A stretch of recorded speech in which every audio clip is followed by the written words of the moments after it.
الله أكبر الله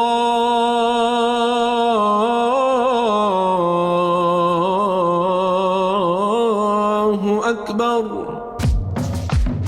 Assalamu alaikum and welcome to the Islamic Center at New York University podcast, coming to you straight from the heart of New York City. We're building an amazing Muslim community here at ICNYU where everyone is welcomed and respected no matter where you're from or where you're at. This is the place to be. So open your ears and your heart and come along with us on another life-changing journey. Bismillah. Bismillahi walhamdulillah wa salatu wa salam ala rasulillah. Guys, whoever's going to start, is going to join us, please come, move forward, make space for people, come back. Okay. So today's topic is on anger and resentment in relationships. And the reason I chose this topic is because it comes up a lot in my work with clients, and I think it's something that I feel like we need to talk about more in the Muslim community, because we often mask difficult emotions like this because we think it means that we don't have faith, or we don't have high iman if we feel anger, if we feel resentment. Especially with anger and resentment, I think there's a lot more shame around those feelings, because they're like, oh, those are bad feelings, right? Especially anger. We know that's something that the Rasul sallallahu alaihi wasallam would advise us, against, right? To control our anger. But it doesn't necessarily mean that having anger and resentment is a negative reflection of your faith. And that's something to really understand, that your emotional experiences are so diverse and they're varying. Each day you can have a variety of emotions. And Rumi, he highlights this beautifully when he talks about, in his poem, The Guest House. How many of you have read that poem? I really recommend you guys check it out. It's really beautiful and helps shape how we should approach emotions. So he says, and I'm just going to paraphrase the meaning, but in his poem he talks about how every day is a guest house, and that in each day there are these visitors that come in, and sometimes it's a sadness, sometimes it's a joy, sometimes it's different kinds of emotions, agitation, right? And he says, welcome them all, because they all have a message from the beyond. And so the first thing I want to start off with is that resisting or denying your emotional experiences does not help you, okay? If anger comes up and you think, oh no, that makes me a bad Muslim, let me just bury this, that doesn't help you. And it's gonna come out anyway, and that's really important. Just because you suppress something, or you deny its existence within you, or you try to mask it with, spirituality, and this is something we call spiritual bypassing, where people, and this happens very often in religious communities, and I see it very often in Muslim communities, where because of that stigma on mental health and because of that very rigid understanding of what faith looks like, that if anyone feels a negative experience, or if they go through difficult things and they're having negative emotional reactions to it, they try to package it nicely with Islam. So this deen is not meant to be a mask for our wounds. Allah subhanahu wa ta'ala did not prescribe Islam to be a mask for our wounds. It is a means for us to prioritize truth, and for us it's a means to healing, not a mask for our difficulties. So being Muslim and having different emotional experiences, even the difficult ones, the ones that you identify as negative, are not mutually exclusive. You can have iman and have different emotional experiences, and they both can sit right next to each other. The key is just, how do we approach them? How do we react to them? Because actually, when you suppress and when you deny something, what you didn't want to happen actually ends up happening, where it comes out in a very, out of proportion reaction, but initially that's what you didn't want to happen. You didn't want to have a reaction. So you were like, okay, let's just I'm not angry, I'm not upset, I'm not mad. No, alhamdulillah. all the things that we tell ourselves, not to say alhamdulillah, but I'm saying let's be honest with yourself. Because what happens is, and by the way, one of the most common things that anger and resentment in relationships are rooted in. And this is, by the way, when I say relationships, I mean not just marriages, friendships, with your families, right? Sibling relationships, family relationships, even with your coworkers, right? One of the most common, root causes of anger and resentment building up is one denying their own needs and their own experience. So over and over again, you feel upset, you don't say anything. You get upset and you minimize your feeling. You get annoyed, oh, it's nothing. You gaslight yourself, right? We often talk about the word gaslighting, we talk about it a lot in terms of other people, right? But many people gaslight themselves too. And so you make yourself feel that what you're experiencing is not really there. Oh, it's all in my head. It's a gaslighting statement. And so what happens is eventually that it comes out. This is what leads to passive aggressiveness, where you actually say, where you're actually angry, but you say it in a different way, so you don't appear angry, which tells you what? Which tells you that the preoccupation is your image. How am I looking? I don't want to be perceived as someone who's upset. So the reason why people get passive aggressive is because they have a negative association or negative image of being upset. And this is for different reasons. For many people, let's say they grew up in a home where, conflict wasn't resolved in a healthy way. Or there was a lot of conflict and they associate now, conflict equals bad. Very rigid association was made. So they think that every time they're upset or every time they're angry, that means, oh, I'm a bad person, or I'm not good, or I'm not, it's me, it's my fault. Or they grew up with a narcissist, someone who always gaslit them and made them feel like their feelings didn't matter. So I'm giving you these different examples so you can assess within yourself, well, how do I deal with difficult emotions that come up for me? And how comfortable do I feel communicating my feelings? Because being upset does not have to lead into a lashing out reaction. You could just say, hey, that hurt me, right? That hurt my feelings, or I don't feel comfortable, or this is not something that aligns with my values. Speaking up when something doesn't resonate with you is really important, because in that moment you don't abandon yourself. And so, of course, I'm not saying that this isn't like a blanket statement where every time you're upset you have to speak up. You can assess, right? Of course, we have to always also choose our battles, and everything is within balance, and we have to assess, is this important to me to speak up? But you have to kind of check in with yourself first to assess that. How would you know what you value, what is important to you, if you're constantly just going up with the motions and not really thinking about what is it that's important to you? And so there are many reasons that lead to anger and resentment in relationship, and anger and resentment in relationships, and I'll go over a few. In the Muslim community, oftentimes what I've seen is a lot of codependency. Unhealthy attachments, and where codependency is primarily centered around a person not really knowing where they end and the other person begins. Not really seeing themselves as a separate self. So if somebody's upset with them, or if somebody's having a different experience or a negative experience, they associate with their own worth. So that makes it very hard to speak up for yourself. That makes it very hard to say your needs. That makes it very hard to set boundaries, because you're always afraid that other person is going to get upset with you, or that other person might abandon you. So codependency is a whole different topic, but that's one of the common reasons I see this a lot.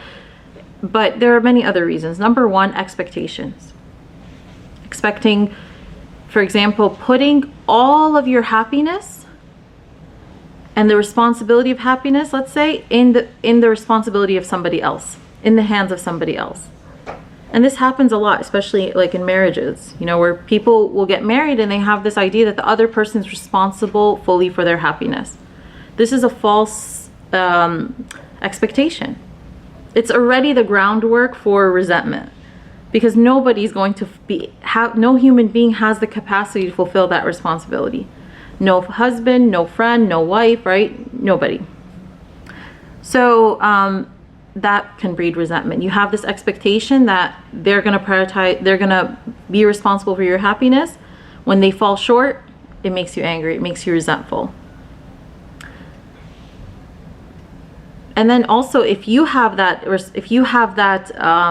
expectation of yourself too, it creates more resentment, because if you view yourself as responsible for somebody else's happiness, then you're going to expect the same. So if you're like bending over backwards and like breaking yourself to make somebody else whole, and then that person is doing what they can but not the way you are doing it, that's going to make you angry. Oh, well, I would do that for you. Why aren't you doing that for me? So expectations. Agreeing to things that don't align with your values. This is huge. This is one of the most common things that can lead someone to feeling angry and resentful later, is that in the moment you agree to do something that didn't align with you, didn't feel right to you, and then the outcome of that was not what you wanted. But even if the outcome was what you wanted, that impact is still there. Whenever we go against our own values, we feel the effect of that, whether you're connected to it or not. It doesn't feel good. That's not inner alignment. That doesn't create peace within our being. And so, but whenever we do, we are aligned, it's an opportunity to experience that peace. And so assess yourself, you know, when someone asks you to do something and let's say it doesn't go with your religious beliefs, doesn't go with your values, you know, what is more of a priority in that moment? Pleasing that person and making them happy, or your beliefs? And we know there's a saying in our faith, subhanAllah, that, you know, if you seek to please Allah and in doing so you displease the people, Allah will be pleased and then He makes the people pleased. But if you seek to please the people and in doing so you displease Allah, Allah becomes displeased and the people become displeased. And I've seen this happen so many times. I remember one person telling me that, you know, this is a teenager, and he said, you know, I knew it was wrong to go to this specific setting and do this specific action, right? And when he was there, it was his non-Muslim friends that were like, why are you doing that? Aren't you Muslim? You know, and he knew that like it wasn't right with him, but they didn't respect him for abandoning his own beliefs. This is Allah subhanahu wa ta'ala though, you know, like when the eye of our heart is on Allah, He controls the hearts of the people. And so, but this doesn't just have to be with beliefs. It could be with anything that you feel is just not in line with your values and not in line with what you feel is right in the moment. It's okay to say, you know what, I need time to think about this. It's okay to not know. You know what, I can't make a decision right now.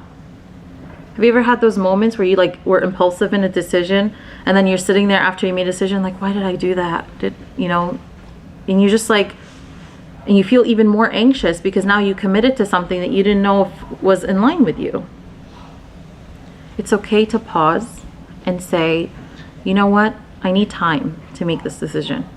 I need to reflect on this. I need to pray on this. When you slow down in life and your priority is your heart and its connection to Allah subhanahu wa ta'ala, you start building this muscle of being present in the moment with what's going on. And that anxiousness you used to feel to constantly make a decision, to constantly jump to the next moment, to constantly just wanting to please someone, over thinking about what is right in that moment, it starts to reduce. It starts to not be as powerful in your life. And so it's really important it's a muscle though. I always say that, right? Because it is a muscle, and it's something you have to cultivate. It's not something that comes and happens just because we pray. It's something we have to actively, build, just like you would build regular physical muscles, right? And sometimes you get a little sore because you're working out a muscle that you haven't worked out before. And so it doesn't feel too good. It's so interesting, right? Like that when people oftentimes, when they start doing like inner work, or they start practicing things like presence or intentions, or even just like boundaries and things like, that help improve them spiritually, mentally, emotionally, praying on time, whatever it is, right? Sometimes they'll say, I don't feel too good. Is that a sign I should stop? Is that a sign it's not working? So I always use that example. Well, when you work out and you muscle, you never feel good after. Right? Am I wrong? Does anyone ever like start a new workout and then feel completely like they went to a massage? No, right? You feel sore because that muscle, and actually people who work out will, like when they feel sore, they'll actually be like, oh, it means like it's working, right? So that the pain, or not the pain, but that agitation, right? It tells you that the muscle is doing something new, and it's growing and it's building. It's the same thing when we start working on ourselves and we start doing things that are uncomfortable. When you feel agitated, guess what? That's a sign that your nafs is uncomfortable. And that's okay. Because your nafs is driven, your nafs, this part of you that seeks instant gratification, that your ego-containing self, this part of you that wants comfort, it's not going to like when you do anything that doesn't make it feel good right away, which is contrary to what the messages we're constantly getting in the world today, right? Because it's like, do what feels good. And if it doesn't feel good, cut it off. People, your work, anything, right? It doesn't feel good, just leave it. It's actually robbing people of the opportunity to build necessary muscles, spiritual and psychological muscles they need. And so it's not making us stronger, this mindset. It's not making us stronger mentally. It's not making us stronger emotionally. Even with this whole like oversimplification of like, if someone agitates you or triggers you, cut them off, distance yourself from them. How many of you have heard stuff like this, right? It's becoming like a very common thing. But this actually, can harm a person, because I'm not talking about, I understand if someone's physically abusive or outright verbally abusive, right? Then you're like, okay, this person just like, insulted me. Like, I'm going to keep my distance, right? That's normal reaction. But I'm talking about, oh, this person triggered me. I need to keep a distance. Without that personal responsibility, that introspection of turning inward and assessing, well, what was it that triggered me? And how much of it is that person's responsibility? And how much does this experience call upon me to do certain work? Because if you cut off everything that triggers you, you're never you're going to be by yourself. You're going to be like isolated. You can't guarantee, you can't place that in this world we live in. I'm telling you, it's more and more and more people are placing their peace in the hands of other people, in the hands of that which is outside of them. There's so much more entitlement. I deserve this, I deserve this, I deserve this. I believe that we are worthy, right? There's a difference of worth, but walking with this earth feeling like you deserve all these things does not equip you with the necessary tools you're going to need to actually grow. It's not going to create opportunities for you to check your personal responsibility, to do what you can, and to overcome certain obstacles in your life. And so this leads to a lot of expectations. Well, I expect this person to, I expect everybody to not trigger me, and I expect everyone to, to do this and to do that. It's a lot. And then guess what? If you have those many expectations, then guess what's going to come after that? What is it? Anger, disappointment, resentment. So that's an important thing to consider. We have to look at how society and the world we live in influences our mindset and how we approach certain things in our world, how we approach our interactions. Be careful of mindlessly absorbing things that you're learning, especially on social media. Just because you read a snippet that says, hey, if someone bothers you, cut off your family, take things with a grain of salt. And you really want to grow, you don't grow on social media. Transformation doesn't happen on social media. You might gain one piece of knowledge, but it's what you do outside of that leads to transformation, that leads to growth. So I'm not saying that there's nothing beneficial, but that's not where you're going to cultivate new habits. That's not where you're going to cultivate new changes in your life. Also, having expectations from people around you that you never communicated, which goes back to fear of communicating your needs. So when you're in a relationship, when you're in a friendship, when you are with loved ones, you should be able to disclose your expectation, right? Or disclose what your needs. And so, but if that's not something you learned, or if that's not the family system you grew up in, or if that's not what was cultivated, it can be very hard. A person can learn, there's no space for me to communicate my needs. But then they go out into the world, and then they do that with others. Their new friendships, the new people they meet in their life, right? They're in their marriages where they think, well, that person should just figure it out. Or that person should be able to understand that I was upset, or that I was, but that's not the way it goes. And so if you find yourself upset or resentful, ask yourself, did I ever communicate, that feeling or that need to that person? And then if you can't, figure out why. Why is it that you can't? Because the thing is that, again, back to expectation, is that we have to also understand that not everyone we're going to be able to express our feelings to. You might express your feelings to one person and they don't know how to hold the space. There are some people who don't have the capacity to hold a space for other people's feelings. And I know this is a difficult truth. It's one of the hardest things, even in my work, when working with people, it's one of the hardest things to accept. But I want my parent to understand how much they hurt me, or I want my friend to understand, And sometimes there are people, even your own family member, who might not have the capacity to hold a space for your pain.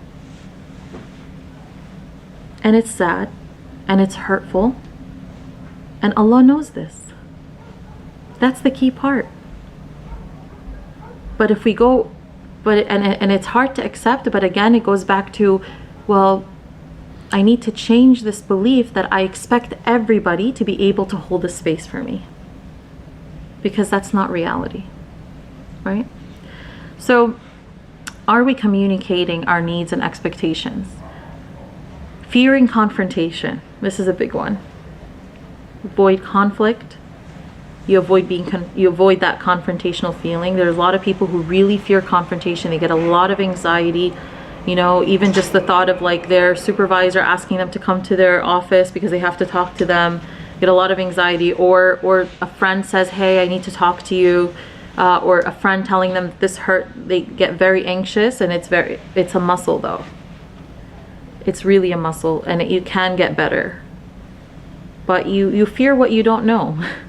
And once you try it and you see, okay, well, I came out okay.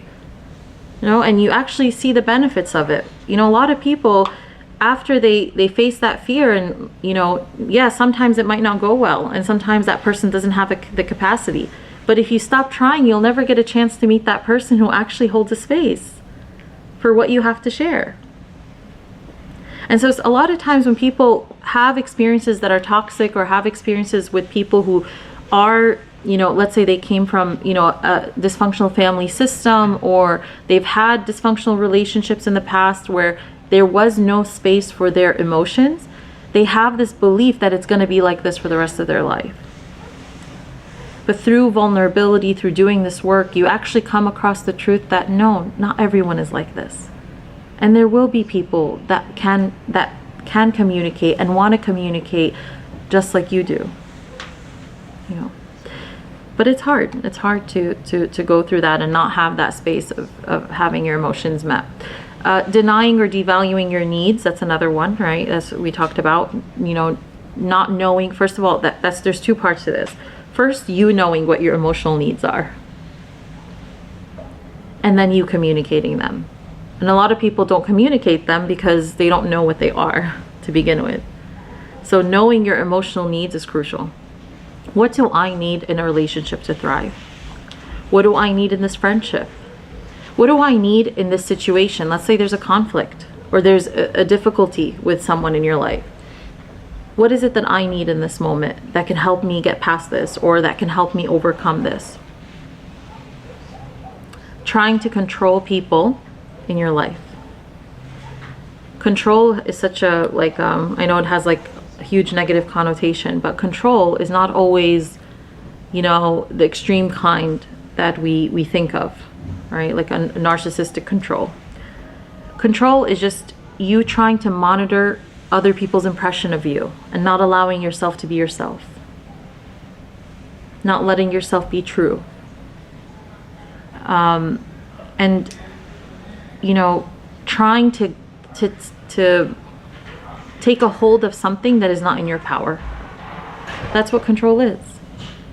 You trying so hard to have an impact on something that really isn't in your power. A lot of things you can't impact. You can't impact people's reactions. You can't impact people's reactions to you. You can't control that. You can't control that because you're kind to someone that they're going to be kind back. There's so many things that we have to change our beliefs about, because many people have this belief that if I do good, that person's going to do good to me. If I'm kind to that person, then if I'm kind to everyone, everyone's going to be kind. But this is a false belief. And people get really shaken up by this. But then we have to ask ourselves, what made me have that belief in the first place? And actually letting go, having that moment where you ask yourself, where did I, okay, maybe I need to let go of this belief, actually leads to a lot of freedom afterwards, because now you go into the world and you do good for the sake of Allah subhanahu wa ta'ala, without that expectation that if I'm kind, everyone's kind. That's not, the Rasul sallallahu alaihi wasallam was the kindest person. And his own family, he had his own people from his own family do the worst to him. We have these examples for a reason. But at the end of the day, this work matters because your heart becomes a little freer. You're not constantly at the mercy of other people's reactions. What is that person going to say? What is that person going to do? Constantly trying to control the situation, controlling the outcome. You can't make people stay in your life.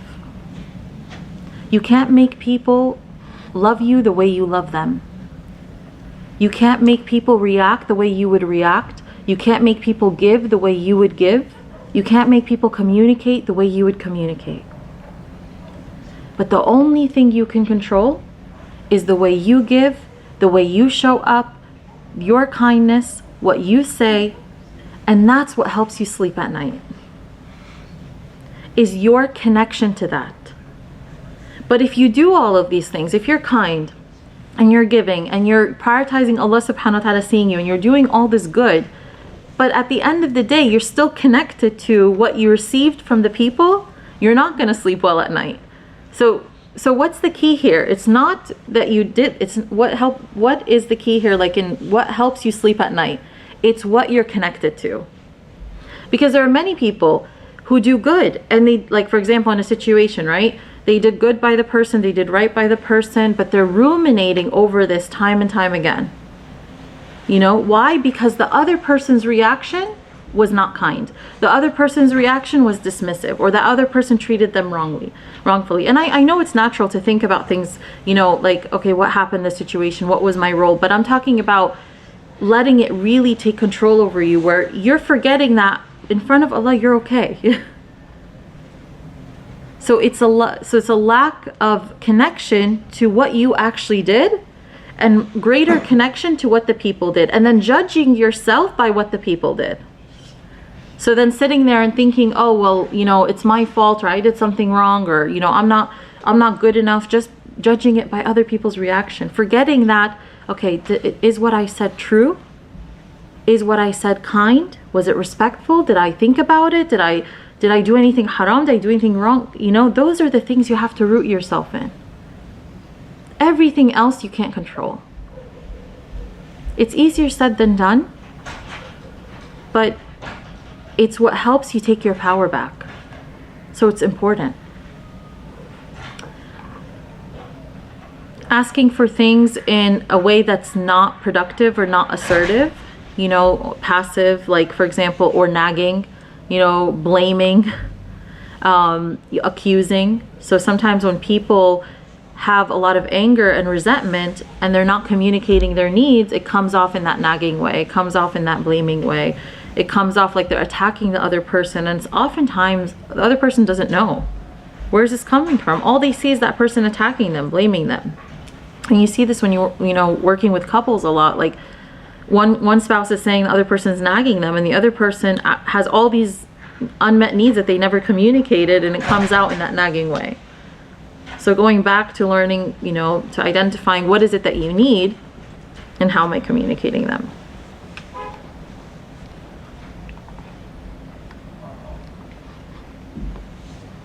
Denying reality. This is another one where like things will happen over and over again, and it shows you the truth and you deny it because you don't want to risk conflict. You don't want to risk difficult discussions. This happens a lot.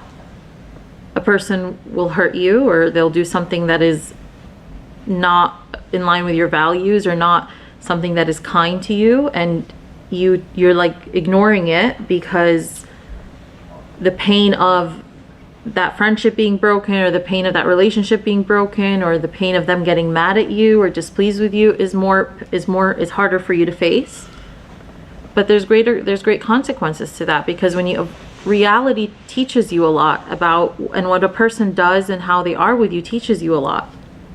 If you want to see where you stand in people's life, it's not about what they say, it's their actions. So people do show you the truth through their actions.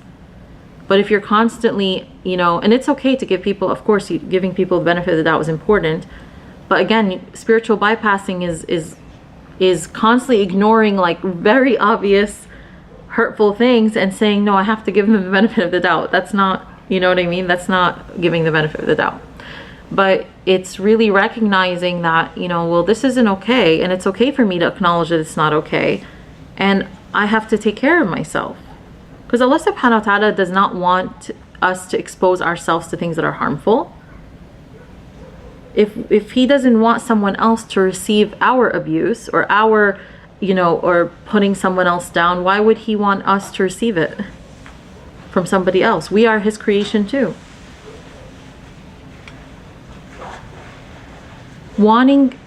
Expecting people to meet your needs when they have proven time and time again they are incapable of meeting your needs.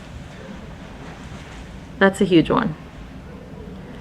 So you have a friend, you're struggling with something, you go talk to them, very invalidating, minimize your struggle, tell you you're too sensitive. Okay, you try again, they do the same thing, but you keep going back to them, even though this person has proven that they do not have the capacity to hold the space for you. This is going to make you more angry, more resentful. So in that moment, you have to say, okay, well, this person has shown me enough for me to come to the conclusion that they're incapable of, you know, they're incapable of holding a space for me. And that's okay. By the way, when we set boundaries, and this is something that I think Islam teaches us really beautifully, is that when we set boundaries, or when you decide, for example, that a certain person is not helpful, is not, good for you in your life, you don't always have to walk away with a heart that hates them or dislikes them.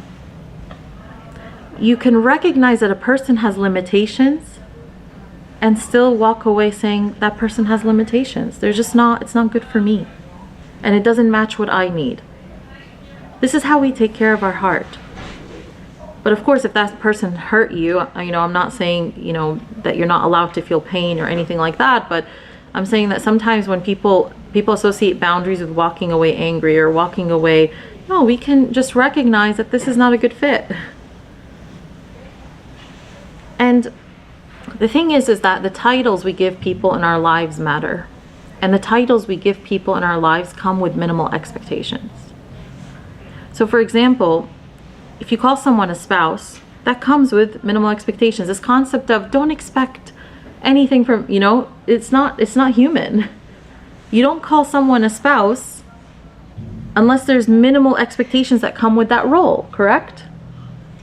You support each other, that you're there for each other. Same thing with friendships. You don't call someone a friend and say there's no expectations. Then no, you could call that person an acquaintance. You don't need to call that person a friend. So sometimes you just need to adjust how you view a person in your life. Maybe that person is a great acquaintance, but not a friend. That person is my sister in faith, but maybe not a close friend. She has rights over me. If she needs me, I'll be there. But you know what? I don't need to be sharing my personal struggles with her. So it's the same thing with just any relationship, is that you have to assess, why you call that person, you give them that place in your life. And what are the minimal expectations that come with it?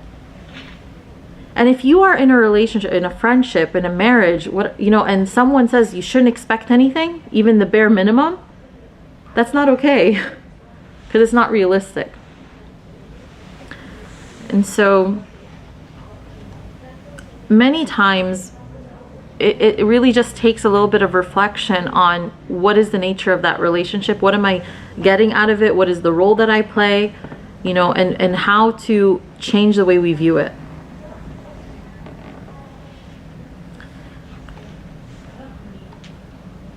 Trusting and relying on people that have proven to not be trustworthy. Same thing.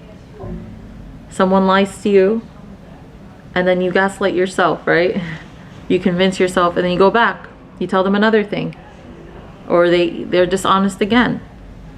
And those moments, you're really ignoring your gut. Your intuition that's telling you something is off here. This isn't right. And I want to share this beautiful quote by Ibn Qayyim, rahimahullah. He says, a friend will not literally share your struggles, and a loved one cannot physically take away your pain, and a close one will not stay up the night on your behalf. So look after yourself, protect yourself, nurture yourself, and don't give life's events more than what they are really worth. Know for certain that when you break, no one will heal you except you. And when you are defeated, no one will give you victory except your determination. Your ability to stand up again and carry on is your responsibility. Do not look for your self-worth in the eyes of the people. Look for your worth from within your conscience. If your conscience is at peace, then you will ascend high. And if you truly know yourself, then what is said about you won't harm you.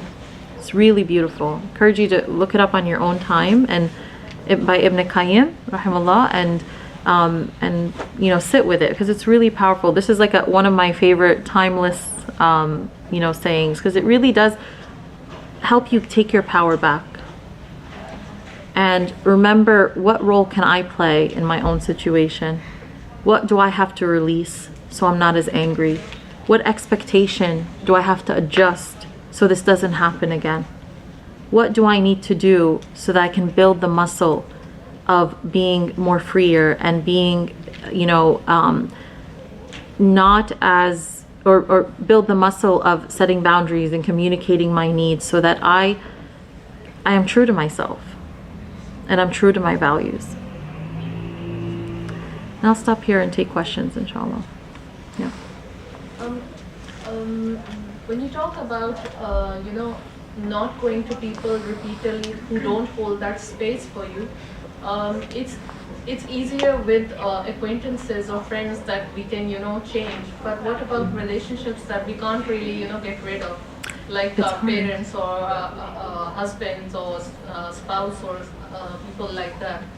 So, because we have to hold the bare minimum. And, you keep going back to those relationships always. And if we don't go back, people make us feel, the other person would make us feel bad that, why are you avoiding, why are you not doing your duty towards us? Why are you not maintaining that connection with us? Yeah. But to protect yourself, you have to, somehow break that connection. Yeah, it's difficult when it comes to family. I mentioned earlier, I don't know if you were here for this, but I was mentioning that, like, with parents or with family, sometimes part of the healing journey, is not so much that the parent comes to realize, oh, yes, acknowledge your feelings or validate, or a spouse comes to realize. Sometimes it's adjusting that. It's actually coming to terms that right now, this person is not going to do that for me. And it's so hard. I was saying earlier, it's really hard to acknowledge that, but it's also freeing, because what happens is when you keep trying, that person is not capable, you're hurting yourself in that pursuit. You're hurting yourself constantly in that pursuit to keep trying to get that person's approval, to keep trying to get that person's validation. It breaks you more and more. So there comes a point, even when I work with people, where if they've tried, there comes a point where it's about now getting them to, helping them, accept that they might not get that from that person right now. And that they have a choice here now. It's not just, oh, that person, can't give that to me. No, they have a choice now. How are they gonna respond to this? What boundaries are they gonna set? And so boundaries are really essential. It's, for example, if there's somebody that you always feel like you have to tell everything to, and let's say, that always results in conflict, then you say, what, maybe I need to just not, maybe I don't need to, I need to assess what I'm going to share. That's a boundary. Not sharing everything is a boundary. Not exposing yourself constantly in that environment is a boundary. It's not necessarily about cutting off, but maybe minimizing it. Maybe putting something in place instead, so you have something else that you're doing instead of having to be in that environment. There's different ways, and I always hesitate to give feedback when it comes to general, because it's hard. Everybody's situation is different, so I would have different feedback for different situations. But it is very difficult. It's very difficult when you're dealing with family, when people are dealing with their parents. I work with people who have suffered great trauma at the hands of their parents. I can't even get their parents to say that it happened. Can't even get their parents to say that, they're sorry that it happened. So it's very hard. It's very hard. Any other questions? Yeah. I was trying to think of how to tie this into the early Ummah, and would you say it's fair to say that the Sahaba were trying to meet spiritual needs outside of their culture, right? They kind of created their own family in a way. I'm thinking about it, a lot of them were rejected by their family. Absolutely, yeah. And if they had continued to try to seek their family's validation for their deen, they would just have not progressed. So do you think that that's a fair way? Absolutely. I always say that we have communal responsibilities as well as individual responsibilities, right? We as a community, this deen is individual and collective, right? It has collective measures and individual measures. And as he pointed out, that at the time of the Prophet ﷺ, they benefited from so many therapeutic let's say qualities or characteristics from that community, that things that they might not have gotten from their own families. Let's say someone converted, they were rejected by their own tribe, right? But they found that belonging, that support, and that is something that I think is lacking, because even though we have more spaces in our time, and more, communal, things happening, I think that still connection is decreasing. So I'll hear this all the time where people will say, I go into a gathering, yeah, I went to this event, but they leave not feeling connected, not feeling a sense of connection with the people who they were there around. And that's something we need to fix in our community, because community spaces are not supposed to be the spaces that people isolate from when they are struggling. It's supposed to be the space that people come to when they are struggling. But unfortunately, when people struggle nowadays, one of the first things they do is they isolate from the community, because they feel like they can only go back into the community when they're perfect, when things are going well. And it's because of how we treat difficulties and circumstances. We ask about people's milestones, their achievements, their houses, their cars, their jobs, right? But we don't ask about people's hearts. We don't say, how's your heart? And it might seem like something like weird to ask, but it's so important to ask somebody, how is your heart? Because it'll maybe throw them off, in the first, because it's like, oh, but it's because they actually have to check in to answer that question. Because if you just say, how are you doing? They're going to be like, good, how are you? That's just it. But if you say, how is your heart? Oh man, right? Like, I have to think about that.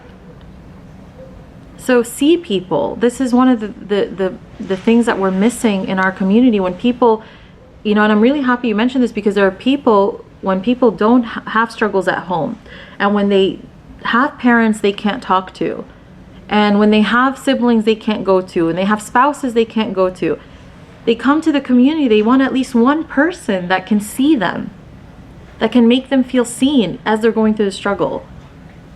And so, yeah, we live in a time where I always say is we live in a time with no Medinas, and we live in a time where we don't have the therapeutic qualities of Medina. We have, don't get me wrong, we have some, right? But we don't have the same level of therapeutic qualities like at the time of Medina. And we need to create that. And the way we can create that is by working on ourselves individually. Do you see your own heart? Do you value checking in with your own heart? Because if you don't value checking in with your own heart, you'll never ask someone how's their heart. Because you cringe at even that thought or that moment of checking in. No. Yes. So I'm going to try to tie in a couple of concepts, so I'm sorry if it's confusing. No, it's okay. And it sort of goes off the first question too. So our parents are sometimes the people who cannot hold space for us, right? Mm-hmm. But we can't walk away from that relationship. We so can? How do you know, we were talking about picking your battles, so how do you know? Did you say we can or we can't? We can't. Oh, we can't, okay. So how do you know how to pick your battles? When your parents may want you to act in a way that doesn't align with your values, and that causes resentment. So how do you pick your battles? Sometimes you just acquiesce and take that resentment, or how do you know how to pick your battles in that sort of situation? Yeah, that's a good question. So he's asking, how do we know when to pick our battles with parents, right? I would say first and foremost, you don't acquiesce, or you don't adjust or adapt, or accommodate, sorry, that's a better word, when it goes against your beliefs. That's first and foremost, right? The father of Ibrahim alayhi salam wanted him to be an idolater, right? Did he accommodate? Did he say, okay, I have to obey my parent? No. So when it comes to your beliefs, absolutely not, right? When it comes to things that bother you and things that you feel cause anger and resentment, you have to assess what comes up most in your reactions, right? What is the thing that impacts you most when it comes to your interactions with your parents? So if there's something that you feel consistently triggers you, consistently shows up in your reaction to them, that makes it even worse and makes it even harder to be kind, right? Then you have to assess that. You have to that's something that you can't continue to accommodate anymore, because it's leading to greater problems, in your reactions. And this is what happens. People think, oh, I have to, I'm being obedient to my parent right now. But then by suppressing it, it actually leads to disrespect later on, on a much greater level than if you had just communicated and said, you know, this doesn't feel comfortable to me. I don't feel, you know, I don't mean to disrespect you. You know, I love you, but I can't do this right now. And just to communicate your feelings. It's easier said than done. I understand the cultural expectations. I understand that it's something that is not easy, but I think that you have to at least try to have that conversation, knowing your parents, and you have to assess how to best approach that, right? Everybody's parents are different. Some approaches won't work with, you know, one parent, and what will work with another. So, but you can't keep suppressing something if it's showing up in your behaviors and your anger and your resentment very frequently. Does that make sense? Yeah, that's a great answer. Thank you so much. And if something you feel like is, you're able to, you know what, this doesn't really affect me. This doesn't affect my behaviors. This doesn't affect, you know, maybe I can let this go, you know, I can, and you make the intention that even though it's uncomfortable, you're doing it for the sake of Allah, you know. And so we have that in our deen too, like that, yeah, there are going to be times where something is uncomfortable for us, but it's not harmful. That's the difference. It's not harmful, but it's uncomfortable. Okay, but it's okay. I can take this discomfort for the sake of Allah to please my parent. That's huge in front of Allah, right? But not accepting harm.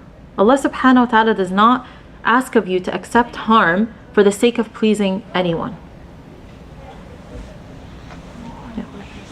You talked about how you cannot make other people communicate the way you communicate, or show love the way you show them love, and you talked about how if you're doing things mindlessly, or you're in the same situation, you cannot transform. You have to get out of that environment to transform. So I'll give you two examples. And if you have a younger brother who plays video games constantly, like unhealthy hours, or a husband or someone who's on Reddit for hours on end, and then you're communicating, you're trying to help them to transform, to move out of their whatever environment, but they're not listening to you. You have tried everything, like communicating with compassion, communicating with tough words or tough love. You know, and then how does one, when another person does not reciprocate, what do? Do you give up for the sake of your own sanity? And even if you give up, I don't think so. You can separate yourself from like looking at them or going through them, because you in some way live with them in the same environment.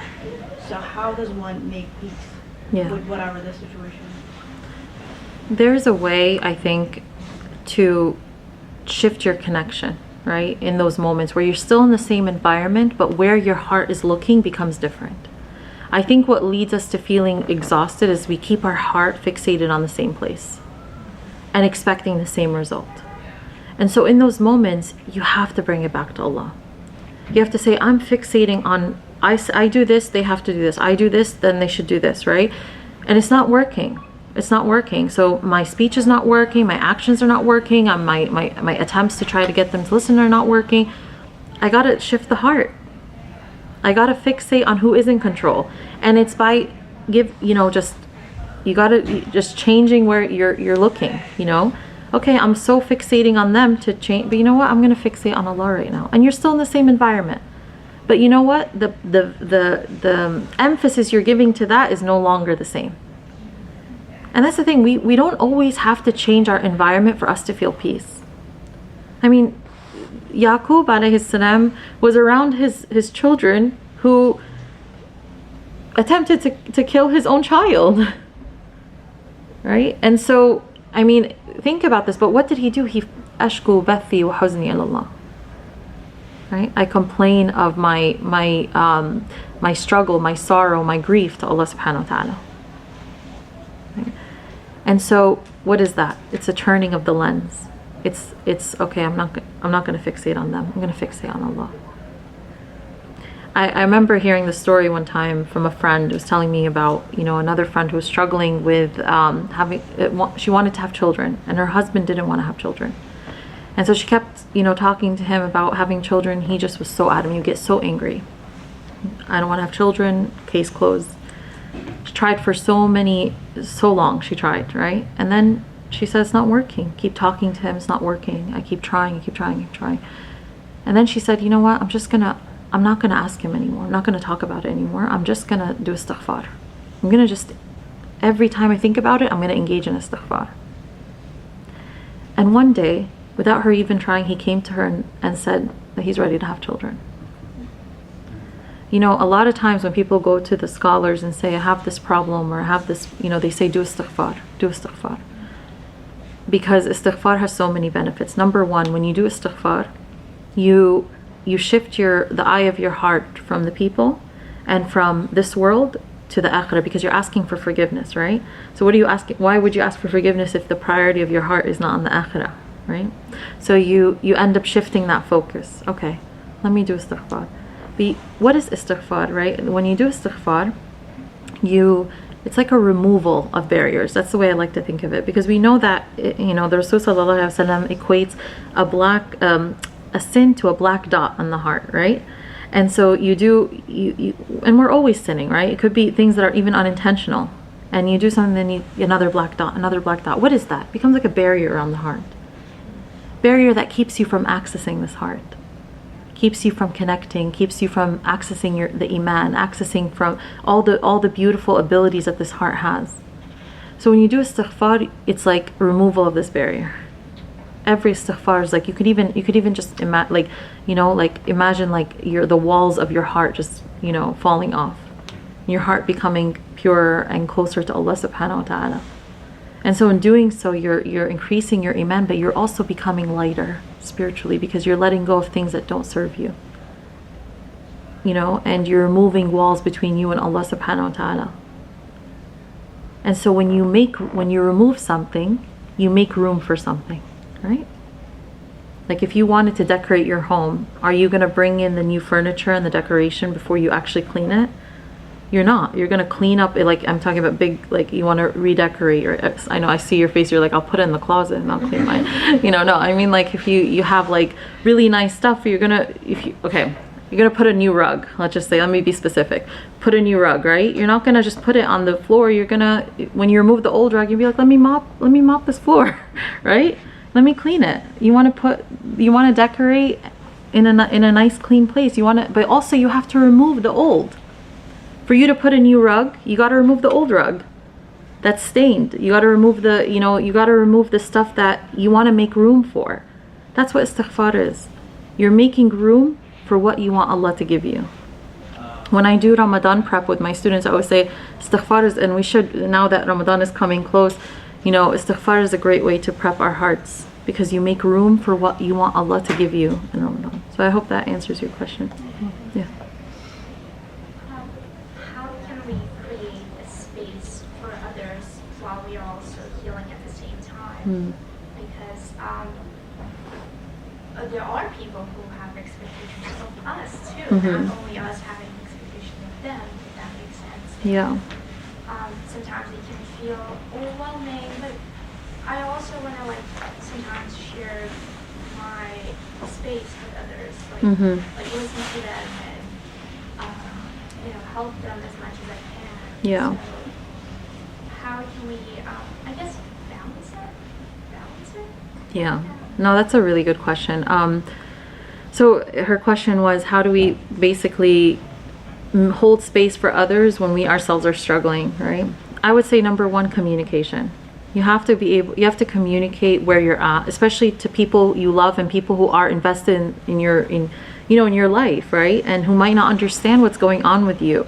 To take the time to say, you know what, I'm really struggling right now and I'm going through my own healing or going through my own process, or how much you feel comfortable. You don't even need to over explain, but just to say, like, you know, right now I really am struggling with the capacity, you know, with being there for you as I want to be, you know.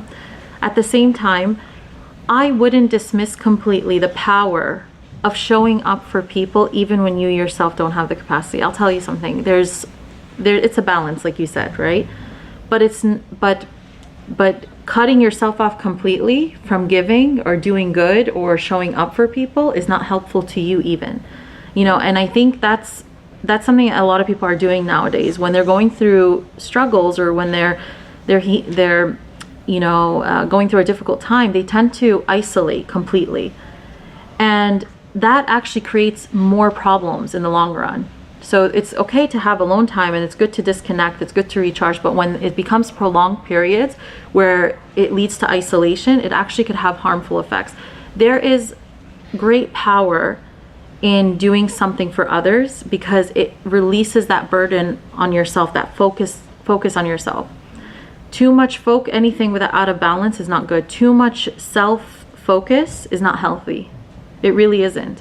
And this is why even in the research they say that people who go out and give charity or go help somebody else, when it actually can help them reduce symptoms of depression, it can help them feel more joy, more peace in those moments. Because you're in giving, we are creatures of connection. And so when we give, we feel the benefit of that. Also, I'll end with this. I know we have to wrap up. Don't underestimate the power of going to help someone even when you doubt your ability to help. There are many times, even in my own life, where if I'm going through something and someone asks me of something or wants my help, I'll say, oh man, how can I help them when I'm struggling right now? I cannot begin to tell you how many times if I decide to go and help that person, even when I myself was struggling, Allah never lets you leave empty-handed. Because when you go and you do good for His creation, He does something for you. And it's through serving His creation that He gives you what you need. You never walk away empty-handed. I've never walked away empty-handed, meaning within my heart from a situation where I went to help somebody. And even if you go and you feel like, hey, you know what, right now this goes beyond my capacity, communicate that. But at least you showed up. And then if there are times where you feel like you can't, that's okay too. But don't stay in that space for too long. Okay. All right. I will wrap up here because I know we have class. All right. Allahumma salli ala Sayyidina Muhammad wa ala alihi wa ashabihi ajma'in. Thank you guys. I'll see you guys next week, inshallah. Assalamu alaikum. We hope you enjoyed our podcast. If you're inspired by the work that we're doing at the IC and want to help keep it going, subscribe to our podcasts, follow us on social media, donate to help support us at icnyu.org, and most importantly, keep us in your continued du'as. Until next time, inshallah. Assalamu alaikum.